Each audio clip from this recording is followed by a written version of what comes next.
Now we can take a look using ISPF here to see some of the PF key settings and how they would behave in this particular environment.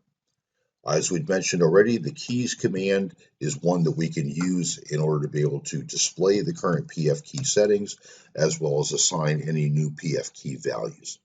So in this particular case here, you can see then that we have the certain options already set. We can describe the format, whether it's a long or short format, and that's going to indicate how long the verbiage is when we display the PF keys, as well as what the label is that's going to be displayed. PF3, as we said, is our exit or end key. So anytime we want to leave a screen, we would simply hit PF3. If we hit PF3 while we are on the primary menu, then we will typically drop right back to our TSO. We will exit ISPF.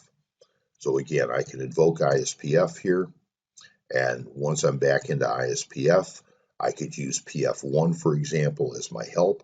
And you can see in this case now I'm in the generalized help facility, a tutorial. And so I can use this then to gain help or other online information about what's going on within ISPF, the command usage and the various functions.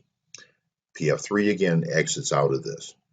A couple of other items that are worth mentioning is that we had mentioned the split screen, for example, and the swap.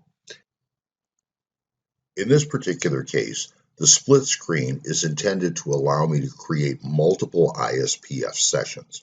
So by moving the cursor to where I would like to split the screen, I can use PF2 and open another ISPF session. And in this situation, what I can do then is I can perform different functions then on each session that I have open. I can use the PF9 key then to switch between these sessions. And so I can split this really at any level that I want. So in this case, I've got half a screen approximately for each one.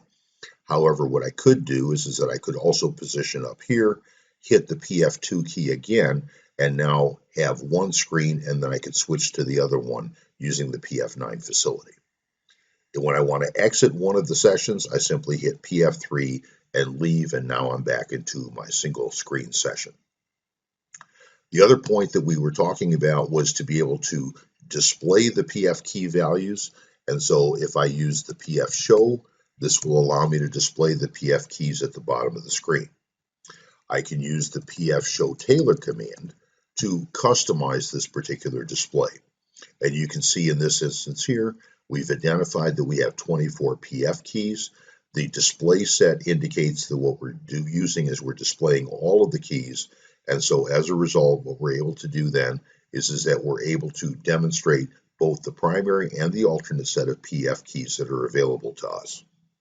Again, I hit PF3 to exit the screen, and then I can use the PF show off command to remove the display of the PF keys at the bottom of the screen.